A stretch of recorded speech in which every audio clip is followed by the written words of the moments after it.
guys, welcome back to my channel Story Mitra by Adi. So మీరు ఒడిషా పూరి జగన్నాథ్ అటు side వెళ్ళింటే చెప్పన్ భోగ్ అని ఉంటారు, నిజమే కదా? చెప్పన్ భోగ్ అంటే ఏంటో ఈరోజు తెలుసుకుందాం. అలా తెలుసుకునే ముందు కృష్ణుడు చిన్నగున్నప్పుడు వాళ్ళ అమ్మ యశోద 8 సార్లు భోజనం పెట్టేదంట. ఒకప్పుడు వాళ్ళు ఇంద్రుడికి పూజ చేయకుండా గోవర్ధనగిరికి పూజ చేస్తుంటే ఇంద్రుడికి కోపం వచ్చింది. కోపం వచ్చినప్పుడు ఆ ఊరిపైన భీకరమైన వర్షాలు, వరదలు వచ్చేలా చేశాడు. అలా వచ్చినప్పుడు కృష్ణుడు తన చిటికెన వేలు మీద ఆ గోవర్ధన పర్వతాన్ని ఎత్తుతాడు. అప్పుడు కృష్ణుడు ఆ గోవర్ధన పర్వతం కింద బృందావనంలో ఉండే అన్ని గోవులని, జనాలని రక్షిస్తాడు.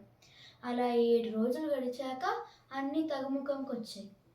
రాగానే మళ్ళీ ఆ గ్రామస్తులందరూ కృష్ణుడి దగ్గరికి వచ్చి వాళ్ళ గ్రాటిట్యూడ్ ఎక్స్ప్రెస్ చేసుకోవడానికి రోజు కృష్ణుడికి 56 రకాల ఫుడ్స్ పెడుతూ ఉంటారు.